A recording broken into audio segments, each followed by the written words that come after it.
Bonjour à tous. Généralement, nous n'aimons pas être redevables de quelque chose. Et lorsque nous agissons, eh bien, nous essayons de faire en sorte que, nous ne devions rien à personne parce que, ce que nous avons fait, nous l'avons fait grâce à nos propres forces. Et évidemment, dans le domaine spirituel, c'est pareil.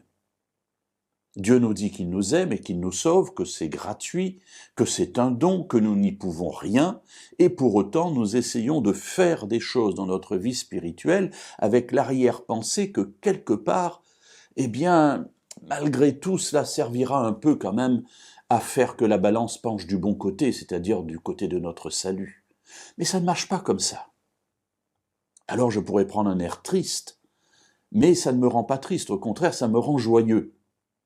Parce que toute la Bible me dit que je ne peux rien à mon salut. Je ne suis pas équipé pour cela.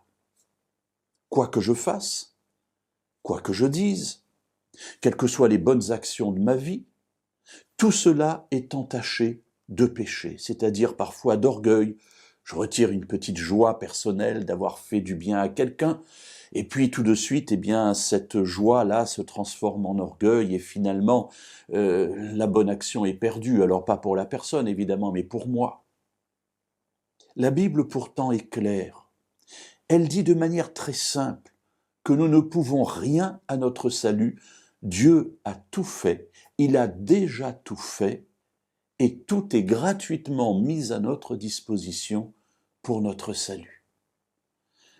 Dans la lettre aux Éphésiens, au chapitre 2 et au verset 8, il est écrit « C'est par la grâce, en effet, que vous êtes sauvés, par le moyen de la foi.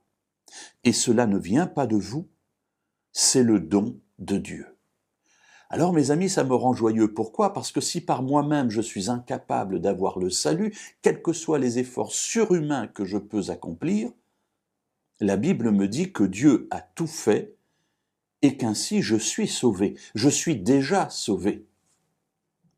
C'est par la grâce, c'est-à-dire c'est gratuit, c'est un don. C'est par la grâce en effet que vous êtes sauvés par le moyen de la foi, c'est-à-dire de la confiance que je mets dans ce que Dieu m'a dit, et il m'a dit « tu es sauvé parce que je t'aime ». Cela ne vient pas de vous, dit Paul, il insiste lourdement. C'est le don de Dieu. Voilà, mes amis, la réalité du salut que Dieu nous donne. C'est par grâce que nous sommes sauvés, nous n'y pouvons rien, et c'est bien ainsi.